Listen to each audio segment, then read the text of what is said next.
Welcome to mission success. আশা করি সবাই ভালো আছো, সুস্থ আছো।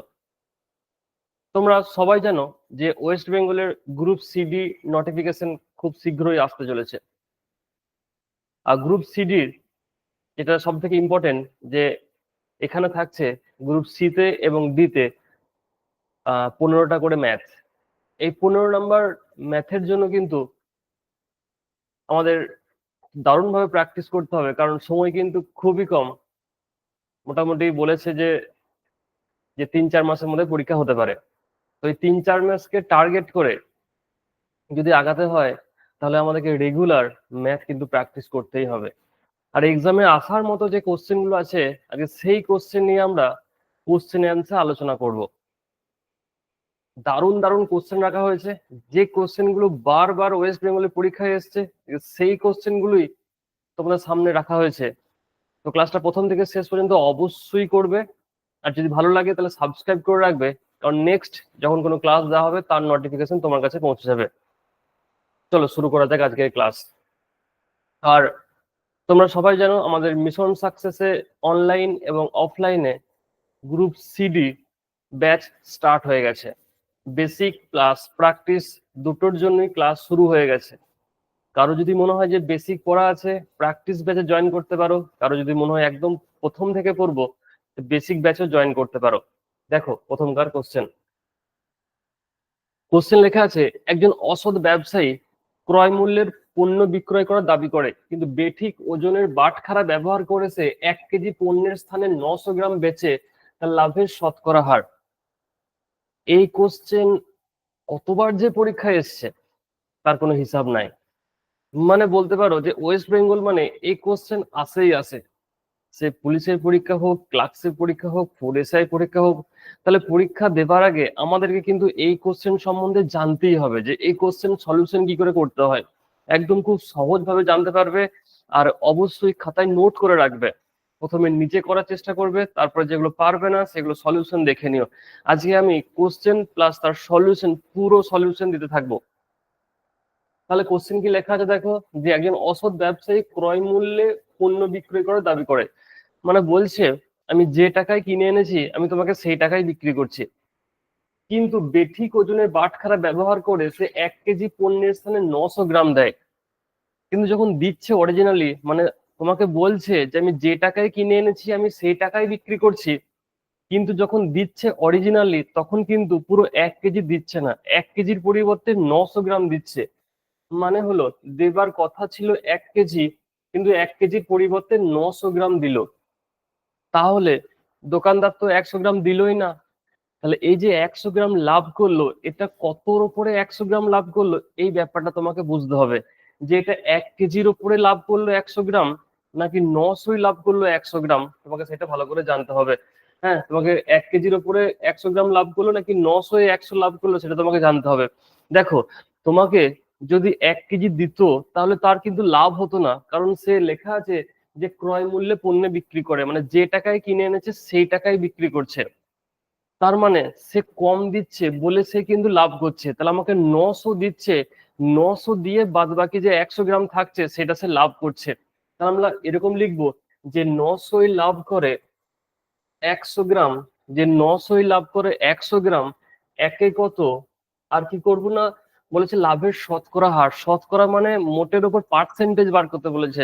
তাহলে আমরা 100 মানে বার করব। হ্যাঁ, 100 মানে বার করব। তাহলে কাটাকাটি করে দাও। তাহলে হচ্ছে কত, 100/9, মানে হচ্ছে 11×1=9। 11×1=9, তাহলে সঠিক উত্তর হয়ে গেল অপশন বি। বারবার বলছি এই কোশ্চেন কিন্তু এক্সাম ওরিয়েন্টেড, এক্সামের জন্য কিন্তু খুব গুরুত্বপূর্ণ। পরীক্ষার আগে তোমাকে এই কোশ্চেন জানতেই হবে। নাহলে ওই যে বলি, যদি এই কোশ্চেন না জানো তাহলে তোমাকে পরীক্ষার হলে মেন গেটের ভেতরে ঢুকতেই দেবে না। মেন গেটে ঢোকার আগে জিজ্ঞাসা করে নেবে তুমি এই কোশ্চেনটা জানো কিনা।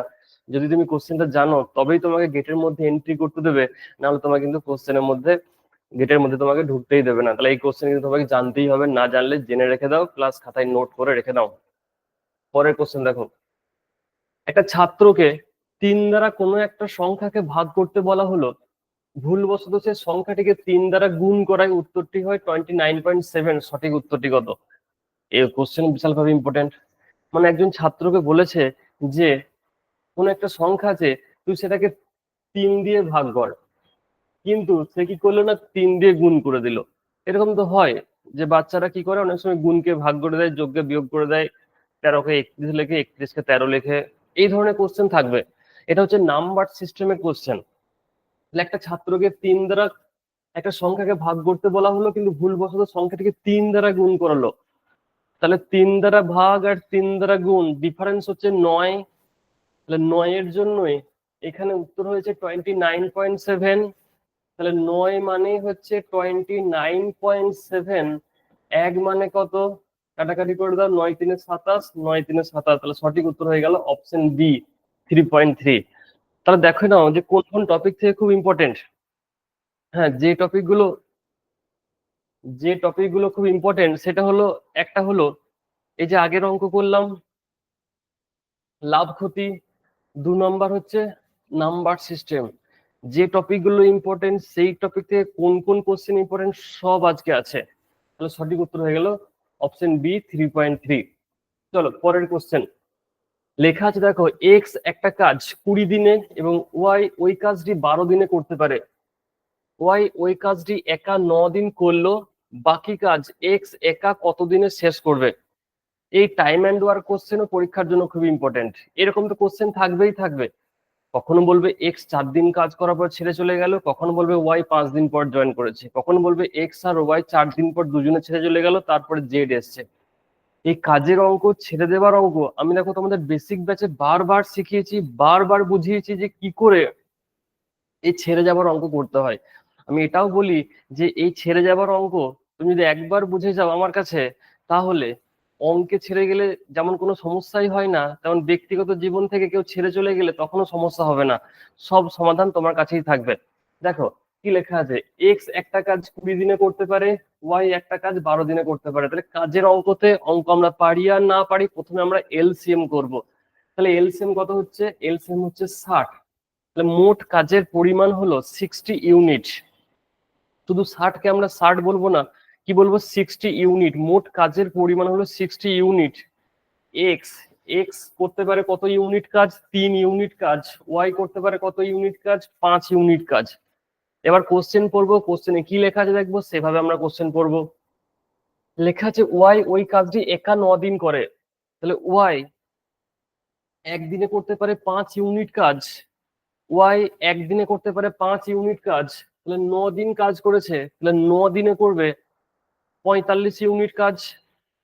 এই যে লেখা আছে না, একদিনে করে 5 ইউনিট কাজ, তাহলে 9 দিনে করবে 45 ইউনিট কাজ। 9 দিনে করলো 45 ইউনিট কাজ। বাকি কাজ লেখা আছে, তাহলে মোট আমার কাজের পরিমাণ ছিল 60, তার মধ্যে 45 ইউনিট কাজ হয়ে গেল। তাহলে বাকি থাকলো কত বলো তো, 15 ইউনিট কাজ বাকি থাকলো। তাহলে বাকি থাকলো কত ইউনিট কাজ, না বাকি থাকলো 15 ইউনিট কাজ। বাকি কাজ লেখা আছে এক্স একা কত দিনে করবে। তাহলে বাকি থাকলো 15 ইউনিট কাজ। এই কাজটা করবে কে, এক্স করবে। এ এক্স একদিনে 3 ইউনিট কাজ করতে পারে। এই যে এক্স একদিনে 3 ইউনিট কাজ করতে পারে, তাহলে 15 ইউনিট কাজ করতে এক্স এর লাগবে কদিন, না 5 দিন। তাহলে সঠিক উত্তর হয়ে গেল 5 দিন। আবার বলছি টাইম অ্যান্ড ওয়ার্কটাও, এই কাজ ছেড়ে যাবার অঙ্ক তোমাকে বারবার জানতে হবে, বেসিক ক্লিয়ার থাকতে হবে। তাহলে বেসিক ক্লিয়ার থাকলে প্র্যাকটিসে যাই অঙ্ক দেবে, যেই ছেড়ে চলে যাক কোনো সমস্যা হবে না। অঙ্কতে বা তোমার ব্যক্তিগত জীবনেও কেউ ছেড়ে চলে গেলে আর সমস্যা হবেই না। দেখো পরের কোশ্চেন। একটা ক্লাবের প্রতিটা সদস্য, কোন ত্রাণ তহবিল ক্লাবের সদস্য সমান সংখ্যক 5 টাকার নোট চাঁদা দেয়, মোট চাঁদার পরিমাণ, এটা করে না, মোট চাঁদার পরিমাণ 12,500 টাকা, ক্লাবের সদস্য সংখ্যা কত? এই অঙ্ক বলতে পারো নাম্বার সিস্টেম বা স্কোয়ার রুট, এই দুটো টপিকের মধ্যে থাকে। এই কোশ্চেন কিন্তু খুব ইম্পর্টেন্ট, কলকাতা পুলিশের পরীক্ষাও এসেছিল। এই স্কোয়ার রুট আর কিউব রুট টপিকটা আমি দেখছি ওয়েস্ট বেঙ্গলের মোটামুটি 1-2 বছর পরীক্ষা তুললে বোঝা যাবে যে মোটামুটি প্রত্যেকটা পরীক্ষাতে কিন্তু একটা দুটো কোশ্চেন দিচ্ছে, যদি তুমি ভালো করে কোশ্চেন দেখে থাকো। এমনকি ডাব্লিউবিসিএস পরীক্ষাতেও দিচ্ছে। তাহলে কি করব, দেখো একটা ক্লাবের প্রতিটি সদস্য কোন ত্রাণ তহবিলে ক্লাবের সদস্য সমান সংখ্যক 5 টাকা। এর মানে হলো যতজন আছে প্রত্যেককে ততগুলো করে 5 টাকা দিয়েছে। যদি 30 জন থাকে তাহলে 30টা করে 5 টাকা দিয়েছে, যদি 20 জন থাকে তাহলে 20টা করে 5 টাকা দিয়েছে। যতজন আছে প্রত্যেককে ততটা করে 5 টাকা দিয়েছে, মোট চাঁদা উঠেছে 12,500 টাকা। আবার বলছি যতজন আছে প্রত্যেককে তত টাকা করে দিয়েছে, তাহলে 5 টাকা করে চাঁদা তুলেছে। তাই আমরা এই যে মোট টাকাটা উঠেছে সেটাকে আমরা 5 দিয়ে ভাগ করব, কারণ 5 টাকা করেই তো তুলেছে, যতজন আছে প্রত্যেকে তত করে দিয়েছে, কিন্তু টাকার পরিমাণ তো 5 করেই আছে। তো দেখো 5 2 10, 5 5 25, 0 0, তাহলে 2500 হলো। তাহলে লেখা আছে যতজন আছে প্রত্যেককে তত করে দিয়েছে। এই যত আর তত ব্যাপারটা ব্যাপারটা হলো ইংলিশে বলে অ্যাজ মেনি অ্যাজ, বা যারা এক্স ধরে করো যত আর তত, মানে এক্স জন আছে এক্স টা করে দিয়েছে। তাহলে এরকম ভাবে মনে রাখবো, যত তত লেখা থাকবে বা ইংলিশে লেখা থাকবে অ্যাজ মেনি অ্যাজ, বা যারা এক্স বোঝো লেখা থাকবে, বুঝতে হবে তোমাকে যে এক্স জন আছে এক্স টা করে দিয়েছে। তাহলে এক্স আর এক্স গুণ করলে এক্স এর স্কোয়ার হয়, তাহলে স্কোয়ার অপোজিট কি রুট। তাহলে আমরা এই যে সংখ্যাটা থাকবে এর কি করব, রুট করব। তাহলে কথা হলো 50, তাহলে সঠিক উত্তর হয়ে গেল অপশন এ 50। খুব সুন্দর কোশ্চেন, এই ধরনের কোশ্চেনই আছে ওয়েস্ট বেঙ্গলের পরীক্ষায়। হ্যাঁ, সে তুমি পুলিশ দেখো, ক্লার্কশিপ দেখো, ফুড এসআই দেখো, আমাদের কিন্তু এই কোশ্চেন গুলো জানতেই হবে। আমি বলছি না যে এর বাইরে কোনো কোশ্চেন থাকে না, কিন্তু এই কোশ্চেন জেনে তবেই তোমাকে যেতে হবে, কারণ এই কোশ্চেন গুলো কিন্তু আগে বেস, এগুলো আমাকে জানতেই হবে। পরে দেখো, এক ব্যক্তি মূলধনের 1/3 অংশ, এক ব্যক্তি মূলধনের 1/3 অংশ বার্ষিক 7% হারে, 1/4 অংশ বার্ষিক 8% হারে এবং বাকি অংশ বার্ষিক 10% হারে বিনিয়োগ করলেন। যদি তার বার্ষিক আয় 561 টাকা হয় তাহলে তার মূলধন কত ছিল? এই ভগ্নাংশ টাইপ কোশ্চেনও খুব আসে। যদি কেউ পিএসসি ক্লার্কশিপ দিয়ে থাকো দেখবে প্রত্যেকটা শিফটে এরকম ভগ্নাংশ টাইপ কোশ্চেন ছিল। এই কোশ্চেন কি করে হ্যান্ডেল করতে হয় আমি আজকে ভালো করে শিখিয়ে দিচ্ছি। একটা কোশ্চেন শেখালে তুমি বাড়িতে প্র্যাকটিস করবে, দেখবে মোটামুটি প্রায় সব পারছো। এই ভগ্নাংশ টাইপ গুলো লেখা আছে, এক ব্যক্তি মূলধনের 1/3 অংশ বার্ষিক 7% হারে, 1/4 অংশ বার্ষিক 8% হারে। তাহলে 1/3 অংশ বলেছে আর 1/4 অংশ বলেছে। এই ভগ্নাংশ টাইপ অঙ্ক যখনই করবে, এই যে ভগ্নাংশ গুলো দেওয়া থাকবে, এমন একটা সংখ্যা ধরবে যে 3 দিয়েও ভাগ যায়, 4 দিয়েও ভাগ যায়, বা বলতে পারো যে এলসিএম। শুধু এলসিএম নিতে হবে এমন কোনো মানে নেই, 3 দিয়েও যাতে ভাগ যায়, 4 দিয়েও যাতে ভাগ যায়, পরবর্তীকালে কাটাকাটি করতে সুবিধা হয়। এখানে কিন্তু আমরা 100 ধরবো না। 100 ধরলে এমন কোনো সংখ্যা দেয় যে অনেক সময় ভাগ যায় না। তাহলে এমন একটা সংখ্যা ধরবো যে 3 দিয়েও ভাগ যায়, 4 দিয়েও ভাগ যায়। তাহলে 3 দিয়েও ভাগ যায়, 4 দিয়েও ভাগ যায়, 12। তাহলে মোট আমি সংখ্যাটা ধরে নিতে পারি। হ্যাঁ, এবার লেখা আছে যে মূলধনের 1/3 অংশ 1200 ধরলাম। এবার লেখা আছে যে 1200 ধরলাম, এবার লেখা আছে মূলধনের 1/3 অংশ, তাহলে 1200 আছে। হ্যাঁ, 1200-র 1/3 করলে হবে 400, 400-র আবার 7% হার, তাহলে হবে 28। লেখা আছে 1/4 অংশ, এখানে বাকি বলেনি, বাকি থাকলে বাকিরই করতাম, বলেছে 1/4 অংশ, তাহলে 1200-রই 1/4 মানে হবে 300। এই 300-র 8% করলে কত হবে, 24 হবে। লেখা আছে বাকি অংশ, তাহলে দেখো মোট আমার 400 আর 300 হয়ে গেল 700 হয়ে গেল, তাহলে বাকি থাকে কত, বাকি থাকে আমার 500। 500-র 10% বলেছে, তাহলে কত হবে 50। মোট যোগ করো, 8 আর 4 12, 2 2 4 5 9, 102। তাহলে আমার এখানে মোট হচ্ছে 102 টাকা। অঙ্কে দেখো লেখা আছে বার্ষিক আয় 561, তাহলে কি বলবো, 102 সমানই 561। এক মানে কত, আর বলেছে মূলধন কত, তাহলে মূলধন আমার মোট ছিল 1200, তাই আমরা 1200 মানে বার করবো। তাহলে এখানে মোট ছিল 102, অঙ্কে মোট বলেছে 561, তাহলে 102 সমানই কিন্তু 561। তাহলে যত ভগ্নাংশ টাইপ অঙ্ক আছে সব এমন ভাবে একটা সংখ্যা ধরবে যাতে 3 দিয়েও যায়, 4 দিয়েও যায়। কাটাকাটি করে নাও, দেখো কাটাকাটি খুব সহজ ভাবে হয়ে যাবে, 2 5 10, 2 1 2, 2 600 1200, এটা দেখো কাটাকাটি হয়ে যাবে, 51 1 51, 11 তাহলে 11 6 6600, তাহলে সঠিক উত্তর হয়ে গেল অপশন এ 6600। আশা করি ভগ্নাংশ অঙ্ক যখন থাকবে এইগুলো হচ্ছে বলতে পারো, এটা তো পার্সেন্টেজের অঙ্ক, এই অঙ্ক তোমার এই ভগ্নাংশ দিয়ে পার্সেন্টেজ থাকবে না, সেটা আবার নাম্বার সিস্টেমে থাকবে। এখানে পার্সেন্টেজ আছে বলে পার্সেন্টেজ অঙ্ক, এই ধরনের অঙ্ক আবার নাম্বার সিস্টেমেও আছে। পরের দেখো, কত বছরে কিছু পরিমাণে টাকা বার্ষিক 15% সরল সুদের হারে সুদে আসলে 4 গুণ হবে? এই কোশ্চেন পরীক্ষার জন্য হেভি ইম্পর্টেন্ট, গ্যারান্টি দিয়ে বলতে পারি। তুমি যদি 4-5খানা পরীক্ষা দিয়ে থাকো, দেখবে দুটো পরীক্ষা এসেছেই এসেছে। খুব সহজ সরল সুদের অঙ্ক, কিভাবে করতে হয় একবার জেনে গেলে আর আশা করি আটকাবে না। কিছু পরিমাণে টাকা, তাহলে পার্সেন্টেজে অঙ্ক, কিছু পরিমাণে টাকা মানে আমরা এখানে 100 টাকা ধরবো। তাহলে 100 টাকা ধরলাম, সুদ আসলে বলেছে 4 গুণ হয়, তাহলে 100 টাকাটা সুদে আসলে 4 গুণ মানে হচ্ছে 400 টাকা। তাহলে ব্যাংকে রেখেছিলাম আমি 100 টাকা, ব্যাংক থেকে ফেরত পেলাম 400 টাকা, তাহলে ব্যাংক তার পকেট থেকে দিয়েছে ক টাকা? 300 টাকা দিয়েছে। 300 টাকা দিয়েছে, এই 300 টাকা এই যে 15% হারে দিয়েছে, তাহলে 300 বা এটা 15% থাকুক আর বছরই থাকুক, একে ভাগ করে দাও তাহলেই অ্যান্সার হবে। কেন ভাগ করব সেটা দেখার জন্য সরল সুদের ক্লাস দেওয়া আছে, বেসিক ক্লাস দেওয়া আছে, প্লাস প্র্যাকটিস ক্লাস দেওয়া আছে। অবশ্যই সার্চ করে নিও সিম্পল ইন্টারেস্ট মিশন সাকসেস, এটা থেকে বেসিক ক্লাসও পেয়ে যাবে যেটা হোয়াইট বোর্ডে করা আছে, আর প্র্যাকটিস ক্লাস পেয়ে যাবে যেটা ডিজিটাল বোর্ডে করা আছে। সঠিক উত্তর হয়ে গেল 20। হ্যাঁ, সঠিক উত্তর হয়ে গেল 20 বছর।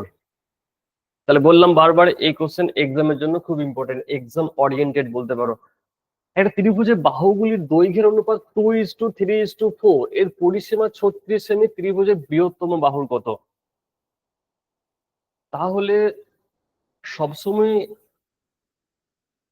আয়তক্ষেত্র, বর্গক্ষেত্র মানে 2D ফিগার, বৃত্ত ছাড়া যে কোনো সময় পরিসীমা মানেই হলো বাহুগুলোর সমষ্টি।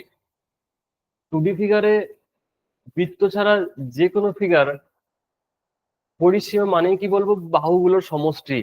অঙ্কে বলেছে দেখো পরিসীমা 36 মানে বাহুগুলোর সমষ্টি 36, এখানে বাহুগুলো অনুপাত লেখা আছে, এখানে বাহুগুলো যোগ করলে কত হবে?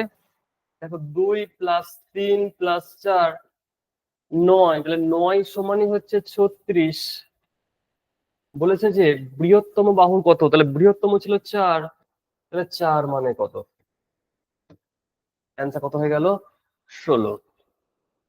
দেখো এই বাচ্চা বাচ্চা কোশ্চেনও কিন্তু পরীক্ষায় আসবে, তাহলে তোমার কিন্তু জানতে হবে, নাহলে এই কোশ্চেন কিন্তু বাকি সবাই করে দেবে। তুমি যদি না পারো যে এটা পরিমিতির অঙ্ক পারবো না, দেখো পরিমিতি অঙ্কের সঙ্গে কোনো সম্পর্কই না, এটা জাস্ট কম্পেয়ার, এটা সমানই ওইটা, তাহলে যেটা বার করতে বলেছে সেটা সমান কত। পরে দেখো, বর্তমানে পিতা ও পুত্রের বয়সের অনুপাত 2:7, এই পিতা পুত্রের অঙ্ক তো জন্মান্তর ধরে আসছে, আবারও আসবে, পরেও আসবে। 2:7 6 বছর পূর্বে এই অনুপাত ছিল 1:6, 4 বছর পরে এই অনুপাত কত হবে? রেশিও টপিকটাও খুব ইম্পর্টেন্ট, রেশিও কিন্তু আমাকে জানতেই হবে। হ্যাঁ, রেশিও থেকে কোশ্চেন আসবেই আসবে। রেশিও, পার্সেন্টেজ, লাভ ক্ষতি, নাম্বার সিস্টেম, সরল সুদ, টাইম এন্ড ওয়ার্ক, এগুলো হচ্ছে মোস্ট ওয়ান্টেড টপিক, জানতেই হবে, পুরো কনসেপ্ট ক্লিয়ার থাকতে হবে। খুব সহজভাবেই হবে। দেখো তাহলে পিতা পুত্রের বয়সের অনুপাত বলেছে 2:7, 6 বছর পূর্বে অনুপাত ছিল 1:6, পূর্বে বলেছে বলে আমরা পূর্বেই লিখলাম, তাহলে এটা ছিল প্রেজেন্ট এজ, এটা ছিল আগে, হ্যাঁ এটা ছিল কি এগো। অঙ্কে লেখা আছে 6 বছর পূর্বে, দেখো আমার এইখানে অরিজিনালি ক বছর পূর্বে হচ্ছে বলতো? 1 বছর পূর্বে হচ্ছে, তাহলে 1 সমানই হচ্ছে 6, 1 সমান 6 হলে প্রেজেন্ট এজ, তাহলে 2 সমান কত হবে? 12 হবে, আর 7 সমান কত হবে? 42 হবে, তাহলে কত পেলাম? 12 আর 42। 4 বছর পরে অনুপাত কত হবে? তাহলে 4 যোগ করে দেবো, তাহলে 4 বছর পর পেয়ে যাব। তাহলে দেখো এর 16 হলো, এর কত হলো? 46 কাটাকাটি করে দাও, 2 8 16, 2 2 4, 2 3 6, তাহলে অ্যান্সার হয়ে গেল 8:23। সঠিক উত্তর হয়ে গেল অপশন সি, 8:23। আবার বলছি, রেশিও থেকে কোশ্চেন কিন্তু খুব ইম্পর্টেন্ট। অনেক সময় দুদিক সমান থাকে না, সমান না থাকলে কি করতে হবে সেও তোমাদেরকে শিখিয়েছি। একদম এক্স ছাড়াই এই অঙ্ক হবে। হ্যাঁ, পরে দেখো, দুটি সংখ্যার যোগফল 315, গসাগু 35, এরূপ কত জোড়া সংখ্যা হবে? এইচসিএফ এলসিএম খুব ইম্পর্টেন্ট, তোমাদের বেসিক ক্লাস এইচসিএফ এলসিএম ও মিশন সাকসেস চ্যানেলে দেওয়া আছে, পুরো একদম একটা ভিডিওর মধ্যেই। আশা করি তারপর আর কোনো রকম কনফিউশন থাকবে না। তাহলে দুটি সংখ্যার যোগফল 315, গসাগু হচ্ছে 35, এরকম কত জোড়া সংখ্যা হবে? তাহলে যখন এরকম যোগফল আর গসাগু দেওয়া থাকবে, তার রুলস হলো যোগফল বাই গসাগু, যোগফল বাই গসাগু। কাটাকাটি করে দাও, 9 দিয়ে কাটাকাটি যাবে। দেখো এবার এই যে যে সংখ্যাটা বেরোলো, এটাকে দুটো পরস্পর মৌলিক সংখ্যায় ভাঙতে হবে। পরস্পর মৌলিক সংখ্যাকে ইংলিশে আমরা বলি কো প্রাইম নাম্বার, মানে একে অপরের মৌলিক, বা যাদের গসাগু এক হবে তাকেই আমরা বলবো পরস্পরের মৌলিক। 9কে দুটো পরস্পর মৌলিক সংখ্যায় ভাঙতে আমরা 4 আর 5 পারি, 2 আর 7 পারি, 1 আর 8 পারি। আর দেখো কোন সংখ্যা পরস্পর মৌলিক সংখ্যায় ভাঙা যাচ্ছে না। পরস্পর মৌলিক মানে একে অপরের মৌলিক। তাহলে ক জোড়া হয়ে গেল বলো তো? সঠিক উত্তর হয়ে গেল অপশন সি, 3 জোড়া। দেখো 1 জোড়া, 2 জোড়া, 3 জোড়া। যোগফল আর গসাগু দেওয়া থাকলে রুলস হচ্ছে যোগফল বাই গসাগু, যেটা বেরোবে সেটা কিন্তু উত্তর নয়। এই সংখ্যাটাকে পরস্পর মৌলিক সংখ্যায় ভাঙবো। পরস্পর মৌলিক সংখ্যা দেখো ভাঙলাম, 9কে 4 5-এ ভাঙলাম, 2 7-এ ভাঙলাম, 1 8-এ ভাঙলাম। তো সঠিক উত্তর হয়ে গেল 3 জোড়া, অপশন সি। পরের দেখো, 270 টাকায় একটা ঘড়ি বিক্রি করে 10% ক্ষতি হলো, 5% লাভে বিক্রি করতে হলে বিক্রয় মূল্য কত হবে? এই কোশ্চেনটা সবার জানা দরকার। এই কোশ্চেনটা আমি তোমাদের হোমওয়ার্কের জন্য রাখছি। আশা করি তোমরা সবাই এই কোশ্চেনটা করে কমেন্ট বক্সে উত্তর অবশ্যই দেবে। দেখবো কতজন এই কোশ্চেনটা করতে পারছো। এটা হলো লাভ ক্ষতি। তাহলে দেখো, লাভ ক্ষতি থেকে আমরা কিন্তু 2-3টে কোশ্চেন পেয়ে গেলাম। আমি বলি যে লাভ ক্ষতি আর পার্সেন্টেজ হলো অঙ্কের এমন দুটো টপিক যে 25টার মধ্যে সব সময় সব পরীক্ষায় মোটামুটি 7-8টা কোশ্চেন থাকবেই থাকবে।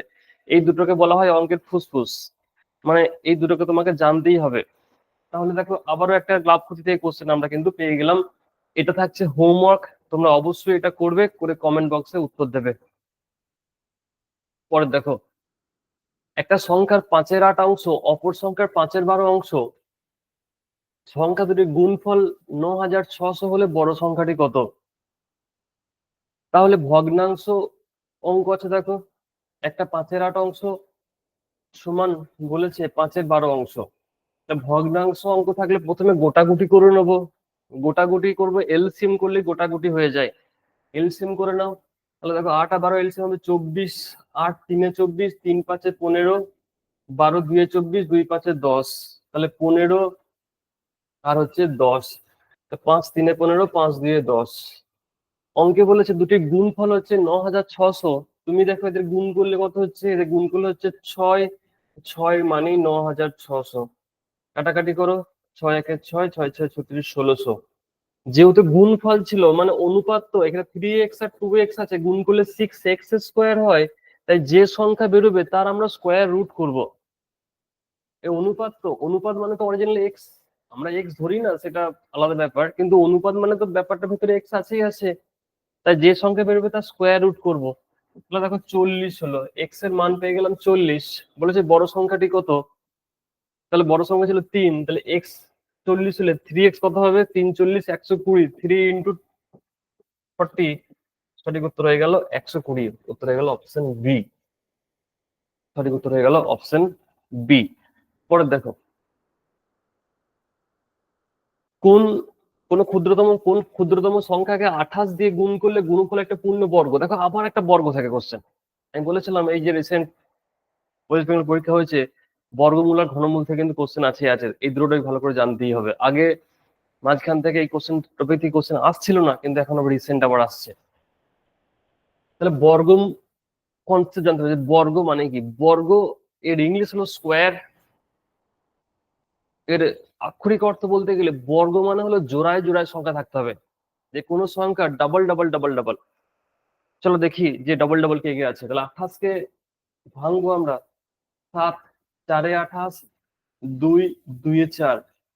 আমাকে বলেছে কত গুণ করলে, মানে আরো এক্সট্রা অ্যাড করতে হবে। তাহলে দেখো দুটো আমি 2 তো পেয়ে গেছি বেশি, 7 একটা আছে, আর একটা 7 কে যদি গুণ করি তাহলে 7 ডবল হয়ে যাচ্ছে, তাহলে কিন্তু পূর্ণ বর্গ সংখ্যা হয়ে যাবে। তাহলে সঠিক উত্তর হয়ে গেল ডি।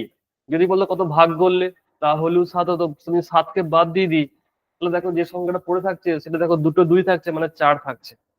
4 একটা বর্গ নাম্বার। তাহলে বর্গ সংখ্যার কনসেপ্ট হলো সবাইকে জোড়ায় জোড়ায় থাকতে হবে, আর ঘন সংখ্যার কনসেপ্ট হলো সবাইকে 3 বার করে থাকতে হবে।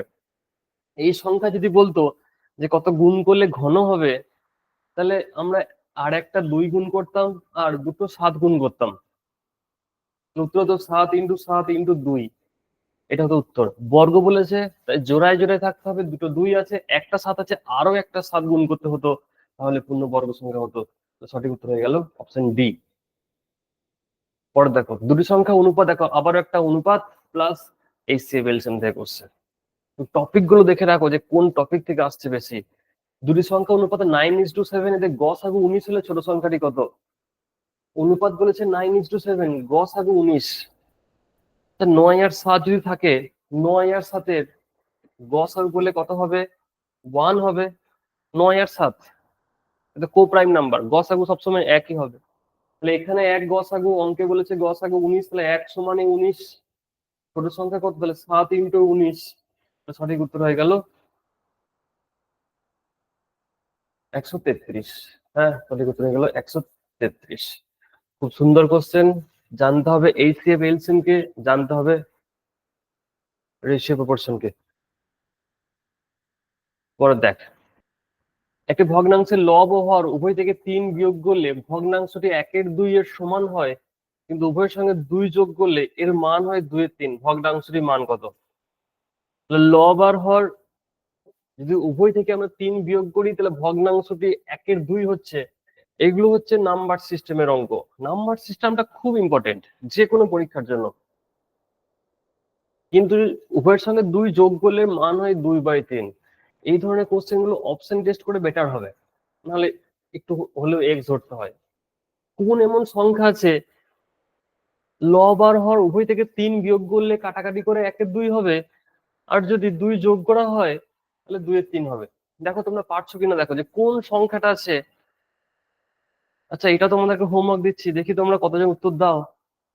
লব আর হর মানে উভয় ক্ষেত্রে যদি 3 বিয়োগ করা হয়, কাটাকাটি করলে 1/2 হবে, মানে যে সংখ্যাটা ছিল সেই সংখ্যাটারই সঙ্গেই যদি 2 যোগ করা হয়, কাটাকাটি করলে তারপর 2/3 হবে। তাহলে বলতে হবে ভগ্নাংশটির মান কত।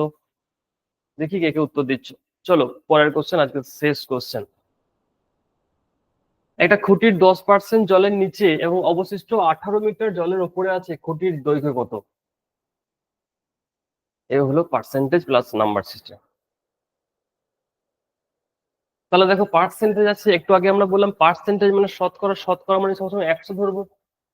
10% জলের নিচে আছে, তাহলে অবশিষ্ট থাকলো কত?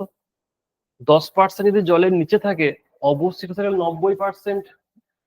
অঙ্কে বলেছে অবশিষ্ট আছে 18, তাহলে আমার 90 মানেই তো 18। 1 সমান কত বলেছে? খুঁটির দৈর্ঘ্য কত মানে মোট কত, তাহলে 1 সমানে কত? তাহলে কত হয়ে গেল? 20। তাহলে দেখো খুব সহজ অঙ্ক, খুব সহজ ভাবে করলাম। তোমরা তাদেরকে শুধু বেসিক ক্লিয়ার আছে, তাদেরকে শুধু প্র্যাকটিস করতে হবে। এই কটা মাস একটু ভালো করে প্র্যাকটিস করতে হবে। তাহলে চলো আজকে এই পর্যন্ত থাকলো। নেক্সট আবারও তোমাদের জন্য অঙ্কের প্র্যাকটিস ক্লাস নিয়ে আসবো। টাটা।